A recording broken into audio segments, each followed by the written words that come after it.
Welcome back to Sports Talk ATL. I am Chase Earl, joined by Alex Lord. The rumors surrounding the Hawks continue, and it continues around two specific players. Pascal Siakam, we talked about him yesterday. I don't know how a trade works out. It kind of seems like it's more about the fans talking about it. I know there were rumors early, but as Jake Fisher, who all these reports are from Yahoo Sports, has said that those talks have kind of gone nowhere. And it's probably because the asking price for an expiring player, a very good player, but an expiring player that's going to test free agency is too much. Like, you're not going to give away your entire future plus picks just to get Pascal Siakam, who's going to test free agency, and you might not be able to resign.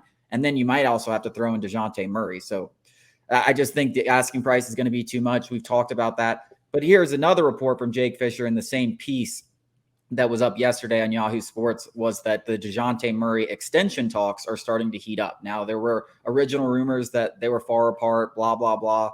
We saw Dejounte Murray liking tweets about him being loyal. He tweeted something out about being loyal. Now, it's all a bunch of speculation, but it kind of seems like that could be about the Hawks. Maybe he will take less. The Hawks can't offer him the most. I think Brad Rowland said 4 for 120. But that's a pretty good deal. I mean, $30 million a year is nothing to scoff at. If he does like it in Atlanta, if he does like him playing for Trae Young, if he thinks they can mesh and become a competitive team, that's a more than fair deal, in my opinion. What do you think about these rumors? Do you think a Dejounte extension before the season could happen? Yeah. I mean, I've been real pessimistic on here about the Hawks, but this is starting to maybe something, that Hawks DNA that they've been talking about is for real. I really don't know. I want to be cautiously optimistic because I don't want to get my hopes up. I think, a shorter term deal with a little bit higher of an AAV could be a potential solution. That way, it's good for the Hawks. We get to retain him, and he might still be able to, sign that big contract, whether it be with the Hawks or whether it be with another team, before he's 30 years old. This is a big stepping stone, and it gives me the sense the Hawks have a direction. There is some sort of direction, because right now it really feels like the Hawks are just chasing their own tail. They're not doing anything really productive. Inking Dejounte Murray to an extension would be a great offseason move. And I know it's not going to make us better in the immediate, but it shows some semblance of, it's a solid foundation here in Atlanta. It's not just like, what's going on, who's calling the shots, what are they really doing around Trae Young. This feels like a big step in the right direction. It's not the only step. It cannot be the only step this offseason, but it is a big step, not just for next season, for the future of the Hawks under Quinn Snyder. I'm really optimistic about it, but I don't want to get hurt again like this team always does. You say it, the Hawks don't do smart things, so we'll see. I'm cautiously optimistic. Yeah, I mean, I'm not totally sold on Trae Young and Dejounte Murray being the centerpiece of a championship roster. Like, I'm not totally sold on that, but I will say signing into an extension, especially one that wouldn't be a max contract, and getting him on a good deal is only beneficial to the Hawks because it gives you more wiggle room and more time to make moves. Now, if Dejounte Murray and Trae Young don't work out next year, you end up in the same spot, whether you add more pieces or not. I think they're going to try to add, obviously, but even if they don't, like, let's say they don't, and they hope Okongwu and JJ and those guys can make the necessary steps to make this team better than they were a year ago.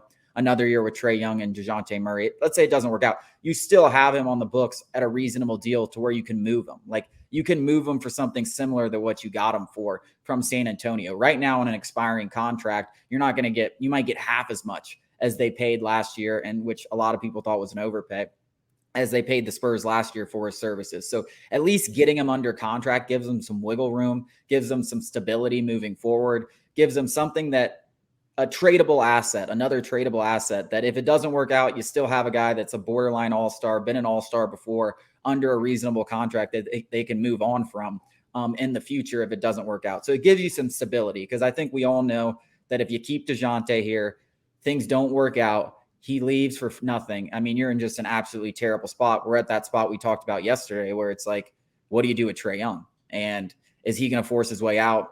Do you really have any leverage to make any other moves? So I do think it gives you some stability moving forward. And so it can only be looked at as a good thing if you extend him. I think that would be, even if you made no other moves, that would be a somewhat positive offseason because you at least locked him up and get some stability for the future. I agree. I agree completely. And though this is not a championship roster, it's a roster that still makes a playoff pretty easily, in my opinion. Um, and yeah, you're talking about it's the stability and what you were just talking about, the flexibility that you can, in the future, this isn't a ride or die season. Right now, if we don't ink Dejounte Murray to a contract extension, it could be doomsday at the end of the season if he walks in free agency and we don't get anything for him. Obviously, that's worst case scenario, and I'm not hoping for that. That's a franchise ruiner right there, trading 3-4 first rounders and then not even getting 3 years out of the guy. It's great. And you were just talking about Pascal Siakam, and I kind of want to, maybe give the Hawks a little bit even more credit. They're not doing that, desperate thing to, acquire a star who probably wouldn't re-sign with the Hawks, and giving away, gutting the whole roster for this guy. I mean, good for them. I hope it's that, the Raptors asking price was just so ludicrous that, this Hawks regime was just like, no, we can't do that. That's just crazy. So I assume that's what happened. Good for them. Maybe, is it crazy to say maybe they're doing the right things now? We're going to go towards something. We're going to go back and revert back to that 20 or the Eastern Conference final run. Like, it won't happen this year, but maybe we're building something under Quinn Snyder. I still believe in all these young pieces. That's the crazy part, is like the Hawks still have an exciting young core. Trae Young's only like 25, 26. I mean, he's young. And then we got all these. Dejounte Murray's the same age. I mean, he's young. Yeah, AJ Griffin's only 19. Onyeka Okongwu's only like 22. Jalen Johnson's like 21. There's still a young core. We got a young core that I believe in. I believe in those guys. Those 3 guys I just named right there, I think can be real contributors. Like, I think Onyeka Okongwu can be a borderline all-star. Jalen Johnson's AJ Griffin shot 40, 50, 50, 40, 90. And he was like one of the youngest guys in NBA history to do that. So, it's an exciting core. Well, and that's the thing, we keep saying that you're not going to be able to make it with this group, but if some of these guys do turn into very good players, then this is a much better roster than it was a year ago. It is, even without John Collins. Like, I like John. John wasn't produced, at least last year. Maybe he busts out of it. Good for him if he does, but at least what we got out of him last year, he was not producing at an efficient rate. He was not a great basketball player. If Jalen Johnson, he could very easily provide what John Collins did, if not more.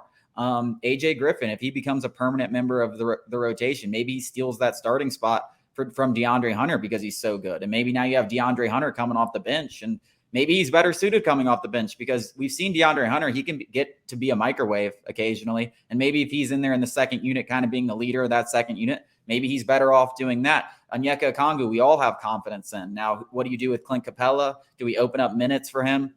Who knows? But if these guys take steps forward, which we all think is going to happen, there is the potential for this group to be better than we all think. I think we're all just kind of assuming. I think we're assuming the worst a lot because what we've seen from the Hawks, like we all expected John Collins to be an all-star. Now he's on another roster for nothing. We all expected DeAndre Hunter to take this next step. He's kind of been the same for the last 2 or 3 seasons. So we're kind of assuming the worst, that none of these guys can break out.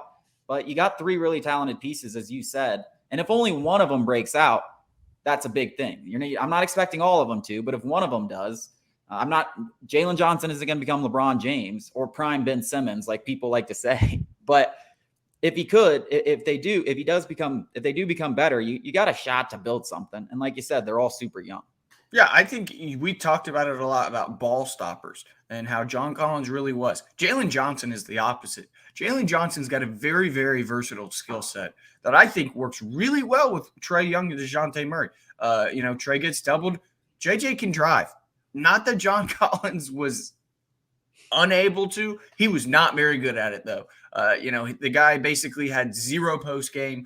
He just jumped really high and occasionally hit a jump shot. I guess he can also do that, Jalen Johnson. He can jump out of the gym as well. Yeah. So it's interesting. I'm not going to get too excited, but if they get this extension done, I think you have to view it as a positive offseason. Coming up after the break, we're going to break down this intense Braves and Rays series.